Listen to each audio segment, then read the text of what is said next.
Et bonjour à toutes et à tous, salut Seb, bienvenue sur la chaîne YouTube du Cercle, la chaîne des marchands de biens qui font des opérations. Vous connaissez un petit peu le principe, on discute d'une thématique entre marchands de biens, parfois avec des invités, parfois sur nos opérations, parfois sur des réussites, des difficultés et toute l'étendue du métier de marchand de biens. Et aujourd'hui, je voudrais qu'on parle de la trésor, le nerf de la guerre en tant que marchand de biens.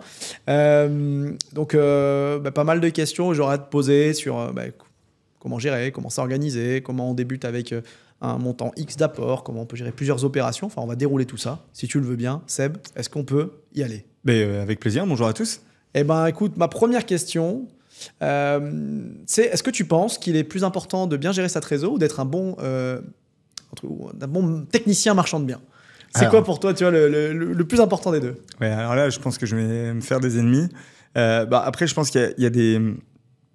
Enfin, en fait, sans trésor, tu fais pas d'OP. Tu as beau être le meilleur technicien du monde, s'il n'y a pas la trésor, ou si tu n'as pas une solution sur la trésor, c'est mort. Ouais. Donc en fait, pour moi, c'est plus important de base. Voilà, point. Maintenant, je n'ai pas dit qu'il en fallait, je dis c'est comment tu vas piloter cette trésorerie. Pour moi, c'est ça le plus important. Pourquoi ? Tu montes une opération, quelle qu'elle soit, on dit toujours c'est facile de trouver de l'argent. Ouais, ok, je suis entièrement d'accord, je suis le premier à le dire. Mais si tu n'as pas de stratégie pour aller la lever, c'est foutu. Tu as beau avoir la meilleure opération du monde, la mieux montée, même pré-commercialisée. Franchement, moi, j'ai vu des opérations faites par des jeunes marchands. Je sais pas, j'en ai déjà parlé sur cette chaîne, vous me direz dans les commentaires. Mais une opération de 10 lots à Reims, montée par un marchand de biens, un jeune marchand, tout pré-commercialisé, conditions suspensives levées. Par contre, ça allait passer 3-4 mois. Il avait sa promesse qui arrivait à un bout. Il a été obligé de s'associer avec un marchand de biens, de partager 50% de sa marge, parce qu'il n'avait pas de solution de gestion de trésor. Tu vois, il a été forcé par la banque de le faire. Non mais... ça doit foutre les boules quand tu es jeune marchand, parce que tu as tout fait. Tu as l'impression d'avoir tout fait. Parce que finalement, je dis t'as tout fait, mais en fait, c'est pas tout fait. Voilà, c'est une erreur, je le dis à tout le monde, moi aussi, parce que c'est pour ça que je pense qu'il y a plusieurs stades, encore une fois, on le dit tout le temps, hein. Quand tu es un jeune marchand, tu dois te concentrer à comprendre le métier, techniquement, etc. Et tu dois connaître ton niveau de trésor, tu dois savoir, au moment où tu détectes ton opération, as-tu le niveau de trésor nécessaire pour aller amener cette affaire jusqu'au bout, ou dois-tu trouver des solutions? L'association... comment une levée de fonds, du crowdfunding, Love Money, voilà. Mais tu te poses la question, au moment où tu es sur cette OP, cette OP, dans combien de temps tu dois l'acheter? Ouais. On en revient sur les différentes vidéos qu'on a fait, où on a parlé de tout. Il y a un moment, nous, on se dit, l'apport, il doit partir dans 12 mois ou 15 mois ou 6 mois. On le positionne dans notre tableau de trésor, on se pose la question, ah ouais, la trésor a fait peut-être ça, on est peut-être négatif. Bon, ok, comment on fait? Est-ce qu'on a des fonds propres? Est-ce qu'on va lever l'argent? Est-ce qu'on va passer par Thunder? Est-ce qu'on va passer par un club deal interne au cercle? Est-ce qu'on va passer par des boîtes de crowd? On se pose la question au moment où on détecte l'opération. Ou est-ce qu'on va aller chercher un associé à qui on va filer 10, 20, 30, 40, 50% de la marge? Mais on se pose la question dès le moment. Et la technique, à ce moment-là, en fait, on s'en moque. On se dit, on va y arriver.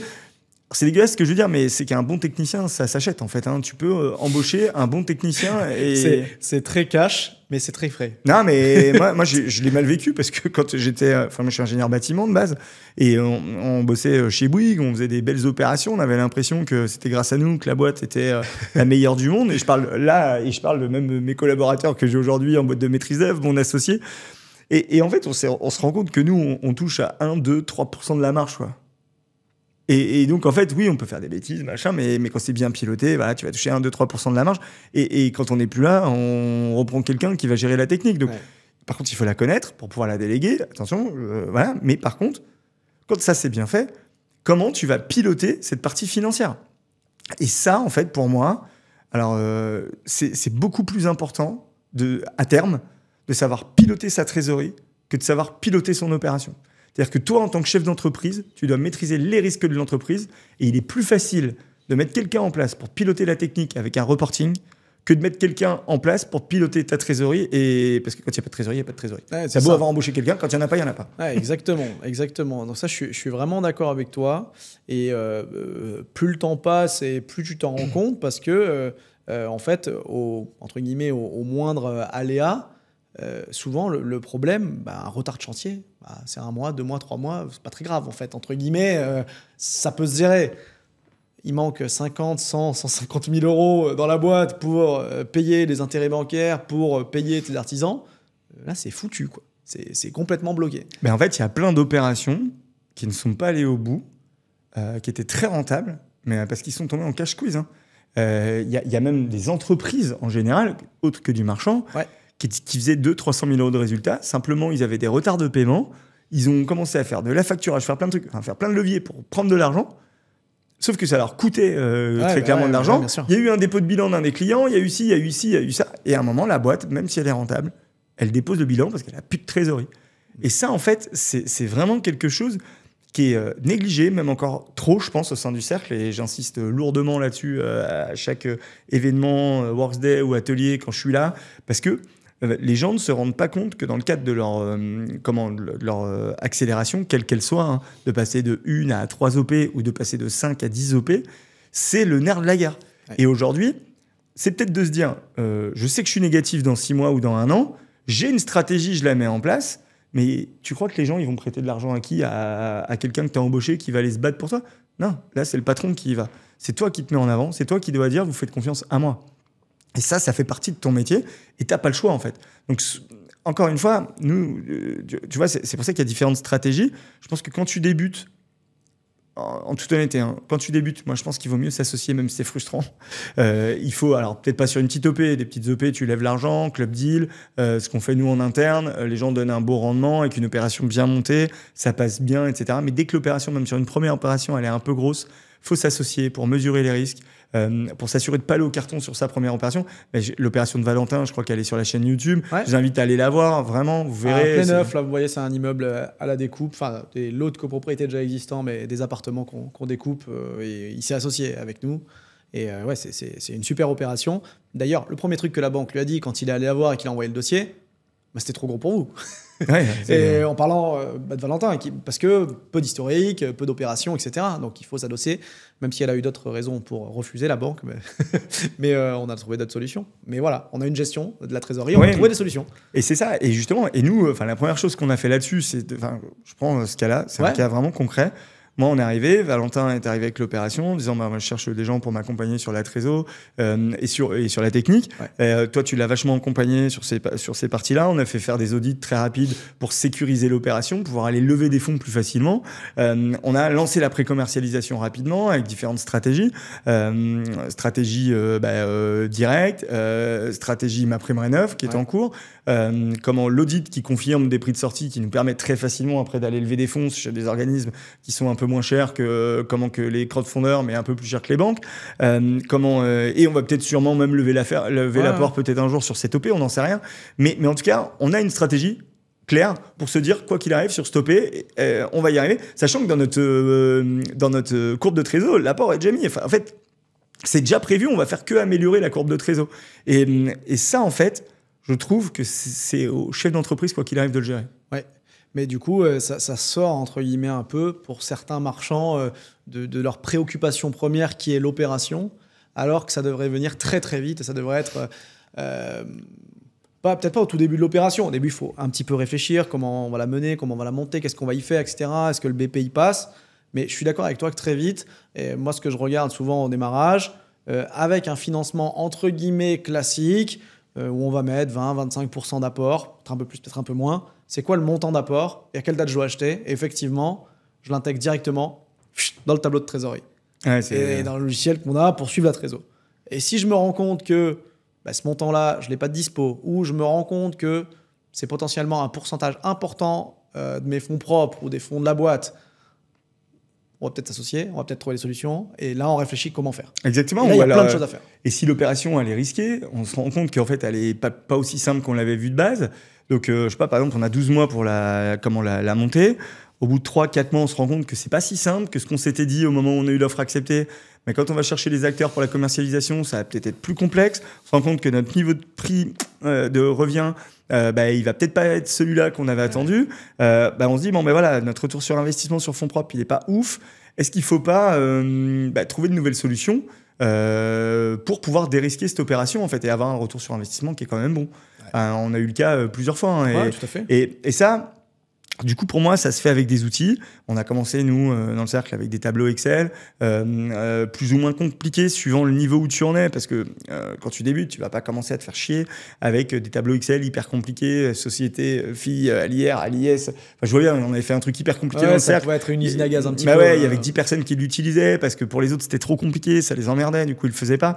Et du coup, on a sorti plutôt des tableaux de trésorerie par OP, une consolidation assez facile en copier-coller qui te permet d'avoir une visibilité. Et aujourd'hui, on a développé notre propre logiciel métier sur lequel on continue à accélérer pour piloter notre trésorerie.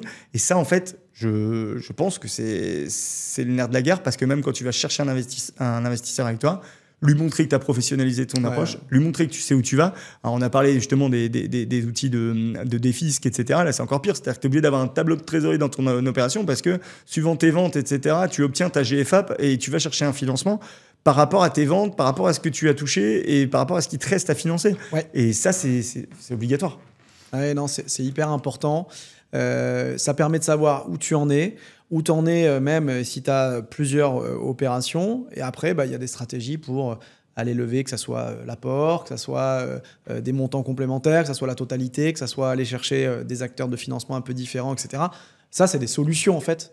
Mais d'abord, il faut avoir identifié le problème qu'on a. C'est-à-dire combien j'ai pas, combien il me manque, combien j'aurais besoin et sur quelle durée j'aurais besoin, sans être entre guillemets trop optimiste aussi, en étant assez réaliste. Et ça, je pense, c'est un peu une clé. Les grosses erreurs qui sont souvent faites, c'est je veux pas donner une partie de ma marge. Ça fait chier, hein, ça fait chier les gens. Mais les marchands, on a eu plein de cas. Non, je m'associerai pas parce que je file 50% de ma marge. Mais ce qu'ils font pas comme calcul des fois, c'est que le financement bancaire, sur la durée de portage, ça va leur coûter 50% de leur marge en financement. Exactement. Ou sur des solutions de montage avec différents. Des risques qui sont bien plus importants. Ouais, bien sûr. Et ça, ils ont du mal, les gens. Ils ont du mal à le calculer comme ça. Ouais, ça, pour moi, c'est vraiment le truc. Ils bloquent en disant je veux pas donner une partie de ma marge et du coup, je bouge pas. La deuxième erreur que je vois régulièrement, en tout cas, c'est le fait de dire je verrai ça au dernier moment, je vais tenter une précom, et une fois que j'aurai ma précom, je verrai. Alors, le problème de ça, je dis pas que ça marche pas, je dis juste que si ta précom elle a mal marché et que tu viens taper à la porte des investisseurs au dernier moment, je peux t'assurer que les rendements que tu vas donner sont bien plus importants que ce que tu aurais pu faire en amont, en intégrant la personne dans la démarche, en la rassurant au fur et à mesure. Voilà. Et les gens arrivent souvent comme un cheveu sous la soupe. Ça nous est arrivé aussi dans le cercle. Hein, des membres qui avaient tout bien monté, et pourtant on les avait prévenus. Attention, tu as un gros risque là-dessus. Le risque arrive, ça pète. Ils se retrouvent à 2 semaines d'acheter. Il faut lever 800 000 balles. Comment tu fais ? Ouais, ça, et c'est vrai, c'est un vrai sujet. Hein, et donc ça c'est pour moi, c'est la deuxième problématique. Et la troisième, c'est aussi souvent de pas bien préparer son dossier. C'est-à-dire qu'en fait, les gens, ils ont une trésorerie qui est pas ouf. Ils disent ça va passer. Et du coup, par fainéantise, le dossier est mal monté. Non mais c'est vrai, le dossier est mal monté. Ah, c'est vrai. Et en fait, des fois trop sur deux. Parce qu'il y a eu un ou deux dossiers qui est passé. Franchement, non, c'est trop fainéant. À 90% des fois. Mais si. C'est vrai. C'est qu'en fait, ça les fait chier de monter un truc parce qu'ils ont trouvé une solution plus simple et ils le font pas bien. Et du coup, à la fin, quand tu es dans la merde, il faut que tu réagisses vite, ça ne marche pas. Ouais. Ou alors, je ne vais pas dire que ça ne marche pas parce que nous, on a la chance au sein du cercle d'avoir des gens qui sont là spécifiquement, qui font tourner leur trésorerie à l'intérieur, nous y compris. Donc en fait, tu trouves des solutions, mais des solutions qui peuvent te coûter cher et surtout qui te font perdre en crédibilité. Et demain, quand tu as une nouvelle opération, les gens ils vont dire non, moi je me suis pas avec lui. La dernière fois, j'ai vu, il a mis son dossier une semaine avant parce qu'il était dans la merde. Ça veut dire qu'il est pas sérieux. Et c'est, encore une fois, c'est sur la longueur qu'on gagne. C'est pas sur un one shot. Je comprends quand on débute qu'on a envie, encore une fois, de se dire je veux gagner un maximum, je vais me démerder. Mais après, sur la longueur, tu vas te rendre compte que tu vas tout le temps être tout seul et c'est vachement plus compliqué, quoi. Ouais. Ça, je suis d'accord. Et il y a pas mal de gens aussi. Moi, ce que j'ai vu là, quand on regarde dans les club deals, souvent, ils pensent, encore une fois, que leur opération, c'est l'essentiel et ils mettent pas en relation eux, opérateurs, avec leur expérience et leur niveau de fonds propres potentiel. Et donc, du coup, on regarde les dossiers, on audite les dossiers. Et il y a trop peu d'informations. On a eu aussi le retour par certaines banques avec qui on travaille. Il manque d'informations parfois sur eux, sur qu'est-ce qu'ils ont en cash, qu'est-ce qu'ils ont comme possibilité peut-être de cautionnement derrière, de garantie à donner à un prêteur, que ce soit en termes de son expérience, de à quel point il va s'impliquer dans l'opération, à quel point il va mettre des fonds. Et ça, c'est des fois un petit peu difficile à appréhender. Côté marchand, parce qu'on se dit, mais j'ai l'opération du cercle, on est convaincu par son opération. Mais côté investisseur, c'est une autre approche complètement différente de risque. Mais oui. Et alors, c'est moins le cas, mais à un moment donné, je disais beaucoup, non, attention, et j'étais un peu le casse-bonbon. Ouais, mais tu l'es toujours. Il faut. Non, mais il faut au sein du Club Deal. Non, mais c'est le but. C'est le but. Et d'ailleurs, moi, je sais que je suis pas dedans pour ça, parce que je peux pas. On peut pas avoir des membres et en parallèle être dans le Club Deal parce que je vais peut-être mettre un peu d'affect, c'est ça. Un peu d'affect, donc je veux pas. Et souvent, en fait, moi, ce que je me rends compte, c'est que les gens, en plus, même quand ils veulent lever des bons, ils lèvent pas la bonne somme. Même ça, c'est mal calculé. Il n'y a pas les intérêts. Donc, en fait, ils sont même pas en capacité, du coup, de payer après les intérêts. Ils se retrouvent bloqués. C'est ça, j'allais y venir. C'est aussi un point. Des fois, vous faites votre bilan, vous faites votre BP, etc. On vous dit, il faut 30% d'apport. Mais si vos 30% d'apport, c'est all-in de tout ce que vous avez, comment vous payez vos intérêts trimestriels? Alors, certes, il y a certaines banques qui font l'intégration de ces intérêts dans le montant de la dette qu'ils vont lever. Donc, ça vous les fait payer in fine, vous payez des intérêts sur des intérêts, ok, mais ça permet d'éviter de sortir de la trésor. Mais les banques classiques qui ne font pas ça, elles vous prélèvent trimestriellement vos intérêts, les commissions d'engagement, etc. Et si vous n'avez plus cette trésor pour payer, là, vous pouvez vous retrouver vraiment emmerdé. Et encore, tu parles d'intérêt, mais ça, c'est quelque chose qui est prévisible. Prévisible, oui. Mais on parle même pas de l'aléa qui est pas prévisible en fait, parce que l'aléa il est souvent pas financé par les banques. Et quand il arrive, je veux te dire, enfin moi ça m'est déjà arrivé quand j'ai débuté d'être avec un associé en lui disant, on devait mettre un niveau d'apport tous les deux. Au moment où moi j'avais une vente, ça n'arrive pas. Je lui dis, écoute, est-ce que tu peux mettre cet argent? Par contre, dans un mois, je m'engage. Voilà. Bon, il me dit, ok, je remets l'apport. 3 mois plus tard, on se rend compte sur le chantier, parce qu'en fait, c'était des trucs murés. Donc, tu connais bien, on a une OP comme ça. Et sur 3 apparts, on ouvre. Et en fait, ça va coûter 15 000 de plus de travaux. Alors, c'était pas l'échelle du problème, mais sauf que je les avais pas. Ouais. La preuve, j'avais dû attendre pour mettre l'argent d'une précédente vente et j'avais pas parce que j'avais voulu scaler, parce que encore une fois tout ce qu'on vous dit là c'est de l'expérience, c'est pas c'est pas pour faire chier. C'est pas encore une fois appris dans les livres, c'est de l'expérience. Ouais. Et je me suis retrouvé confronté à ça, et si à ce moment-là je suis tout seul sur l'OP, je sais pas comment je fais. Alors si, je vais demander de l'argent, je vais réclamer de l'argent, mais t'imagines derrière? Non, mais le stress que ça paie. Ouais, puis même pas ça. T'imagines les gens autour de moi, ils vont dire, lui, il se dit professionnel, il fait ça. Oui, il y a ça, oui, bien sûr. En fait, il est en risque de fou. Ouais. Son OP peut tomber à tout moment. Du coup, c'est un mec qui est trop risqué. Moi, je mets pas d'argent dans son OP. Je vais pas y acheter un truc, ou je vais pas mettre d'argent dans son opération. Aujourd'hui, il faut comprendre qu'il faut mesurer les risques.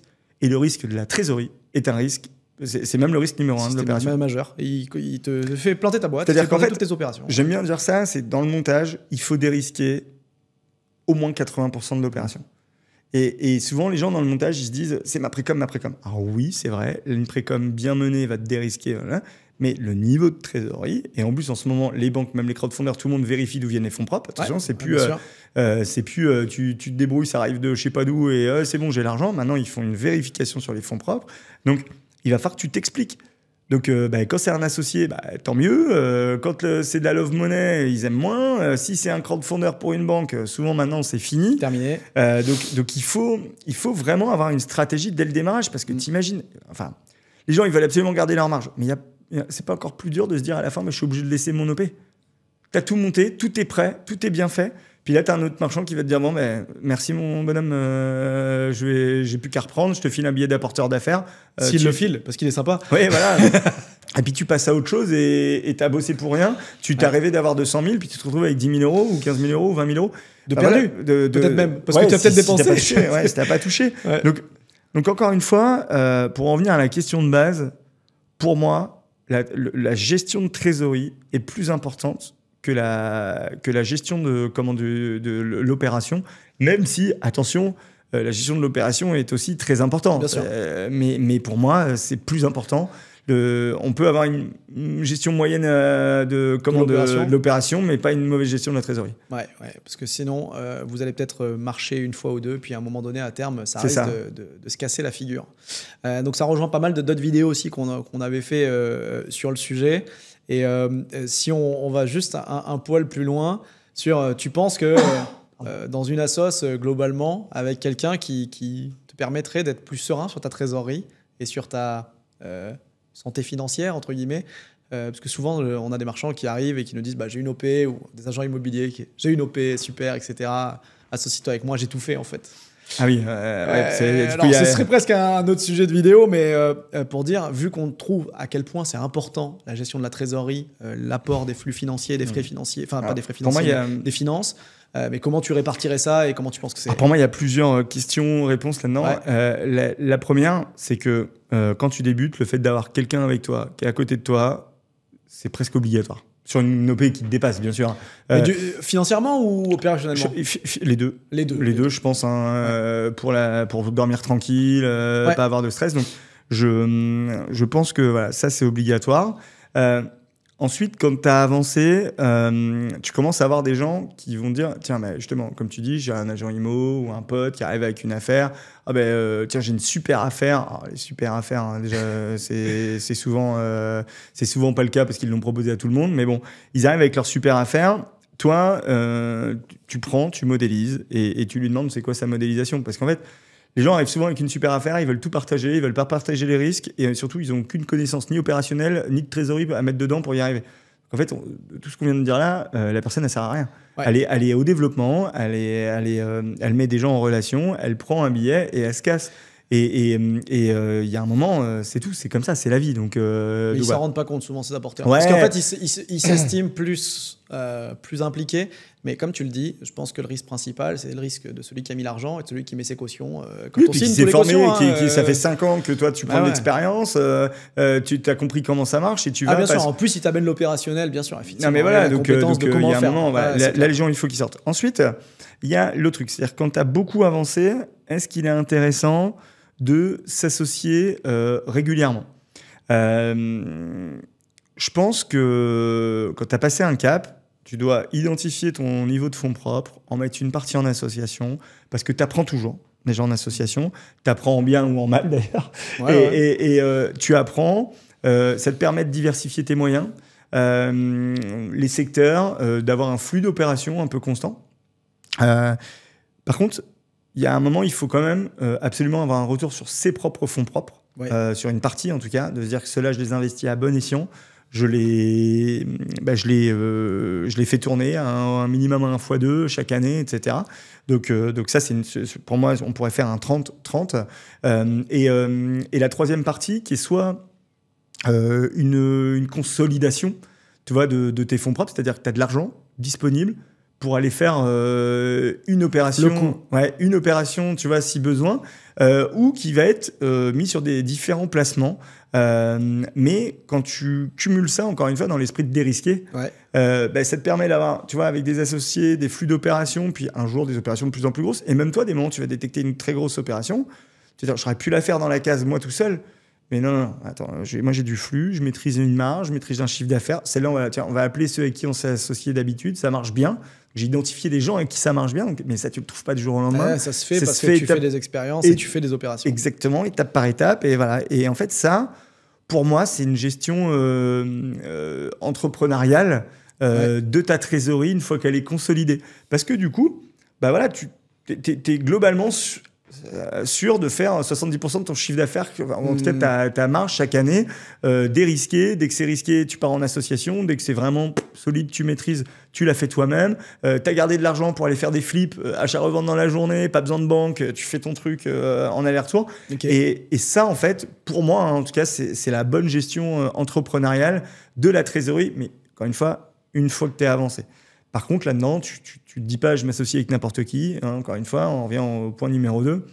Et par contre, quand tu débutes, de toute façon, tu n'as pas ce niveau de fonds propres, Ouais. bah, tu vas chercher des gens qui font ça. Tu vois, Ouais. c'est- Mais c'est très faisable, ça se fait relativement bien, mais c'est vrai que des fois il y a des mauvaises expériences, donc les gens ils généralisent cette mauvaise expérience, ils disent bah, l'association c'est pas pour moi, c'est pas fait pour moi, etc. Ouais, et on a des gens que j'adore dans le cercle qui ne veulent plus s'associer parce que opérationnellement c'est trop compliqué, émotionnellement c'est trop compliqué. Et je comprends en fait, bien sûr. voilà, pas de sujet là-dessus. Encore une fois, il faut mettre un cadre. Mais ils vont avoir une gestion de trésorerie un peu différente, parce que s'ils n'ont pas cette poche avec des associés, bah, ils vont faire une poche peut-être plus grosse tout seul, ou peut-être plus de placements, etc. Mais de l'avoir identifié, je pense que c'est bien en tout cas. Ouais. C'est ça, mais par contre, du coup, tu sais que tu dois être absolument focus sur ton activité. Ton développement est au cœur de ton activité et tu dois rien lâcher là-dessus parce que sinon, tu n'as pas un flux assez important. Tu n'as pas un flux qui peut t'arriver de l'extérieur. Enfin, c'est ça. Je pense que quand tu as structuré en fait, au sein de ta boîte sur du montage, il faut vraiment que tu t'assures que le flux il arrive. C'est-à-dire que tu peux plus te dire j'ai structuré, j'ai quelqu'un qui me coûte 130, 140 000 l'année. Plus derrière des moments un peu plus si tu remets des gens et que j'ai pas la certitude d'avoir structuré, d'avoir la certitude de la rentrée. La sortie, tu vas la gérer quand tu as des entrées, quand tu n'as pas d'entrée, ça sert à rien de chercher les sorties. Mais voilà, il faut absolument gérer ça. Donc c'est pour ça que découper entre une stratégie un peu associative, une stratégie seule et aussi à terme avoir des développeurs, apporteurs d'affaires et développeurs autour de toi. Mais encore une fois, développeur, soit il est dans ta boîte et sinon il est apporteur d'affaires et il rentre pas en association, quoi, parce que tu peux pas amener à t'associer avec tout le monde si les gens ils ont pas les connaissances, s'ils ont juste apporté un bien, c'est pas possible. Ouais, mais on en revient à ce qu'on disait tout à l'heure, c'est que vu que l'essentiel d'une opération c'est plus important la gestion de la trésor et finalement l'argent, money, cash is king, eh bien on peut pas associer tout le monde sous prétexte qu'il a apporté l'affaire ou il a fait une partie d'une opération, etc. Selon ce qui se passe, selon la récurrence peut-être à voir, mais il n'y a pas encore une fois de certitude, mais il y a des grands principes quand même. Voilà. Franchement, je ne sais pas s'il y a des agents qui nous écoutent et tout, je veux vexer personne, hein, mais je sais qu'il y a des deals qui ont été montés, d'ailleurs avec des gens du cercle, où en fait, le mec, il prend sa com d'agence quand il vend le bien, il prend 10% du résultat et il revend le bien. À la fin, le mec, il a gagné plus que l'opérateur. Moi, ça, c'est pas possible. En fait, il a zéro risque, il fait son job. Bon, ben voilà, après, j'entends qu'on veut sécuriser que le flux d'opérations vienne chez vous. Et putain, mais si tu veux que le flux d'opération vienne chez toi, professionnalise-toi, montre que tu sais faire, montre que tu es incontournable. Sois l'acteur de ton secteur. Sois l'acteur de ton secteur. Et les opérations vont normalement venir vers toi. Ça va peut-être prendre un peu plus de temps, mais ton retour sur fonds propres et en risque, il sera bien meilleur. Ouais, clairement. Ça, je pense que c'est un bon point là-dessus. Moi, je le dis toujours, hein, l'agent immobilier, ou quand ils me disent c'est facile votre truc, moi, je leur dis c'est pas plus facile que toi ou moins facile, mais je pense qu'il y a juste plus de risques et que toi, agent immobilier, tu fais 0 ou 1, tu vends ou tu vends pas, tu prends ta com ou tu la prends pas. Et nous, on fait 0, 1. Des fois, on fait 2 ou 3 même, c'est très bien. Mais des fois, on peut faire -1, -2, -3, parce que les autres peuvent pas forcément faire. Et ça se rémunère, ce risque. Parce que du coup, on le dit souvent, mais quand on signe, et vous savez, peut-être ceux qui ont déjà signé des papiers, et que vous écrivez tout à la main, bon pour cautionnement, sur le montant, des accessoires, etc., c'est sur vos patrimoines que ça prend, sur vos holdings, sur vos sociétés, sur l'opération, et c'est vous qui portez le risque. Vraiment, et puis c'est toi qui gères ta trésorerie, c'est toi qui pilote chaque mois ton risque, qui te dit comment je génère mes fonds propres, qu'est-ce que je fais. Comme tu dis, moi je connais des agents ou brokers qui font entre 500 000 et 1 million d'honoraires par an, avec 0 risque ou presque. Tant mieux en fait, et moi je leur invite à faire, mais on en parlait, est-ce que c'est pas une rat race inversée? En fait, tu te mets un niveau de standing de vie exactement, et du coup par contre tu sors plus vite normalement de ça, mais ils peuvent pas automatiser le truc, à moins de venir monter encore une fois une franchise, etc. On arrive sur d'autres sujets, mais par contre ils peuvent pas rentrer dans les deals, et je les vois petit à petit rentrer dans les deals, et en plus j'ai envie de dire, tu bouffes dans la gamelle de celui qui te fait manger. Et à un moment, tu penses pas que quand il y aura un problème, le mec il va dire stop. Non mais c'est vrai, tu peux pas, c'est pas possible. Enfin moi je sais que je veux pas faire de promotion immobilière, que j'en ferai sûrement jamais, peut-être une fois par opportunité si vraiment quelqu'un me le demande et qui c'est un client à moi, etc. Parce que j'ai une boîte de maîtrise d'œuvre et je me vois pas aller prendre le métier de mes clients, c'est pas possible. Donc il y a un moment, voilà, chacun doit rester à sa place. Si la personne elle veut devenir marchand, c'est différent.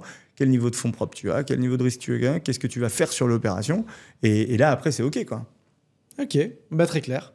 Eh ben, on a fait une revue et un panel assez large sur la gestion de la trésor, de son importance, de l'importance de la piloter, de savoir où on va, je pense aussi de l'anticiper en amont, c'est hyper important. Et de l'investir à bon escient. Et de l'investir à bon escient. On a parlé des taux de rendement ou des taux de retour sur ses fonds propres, se les fixer, les calculer, les évaluer.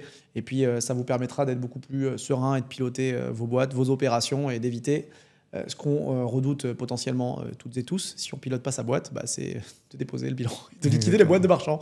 Donc, ce n'est pas le but, ce n'est pas l'objectif. Et puis, c'est ce qu'on essaye d'enseigner ou d'apprendre à nos membres dans le cercle, de leur montrer comment le faire et puis de se structurer, de s'organiser pour le faire.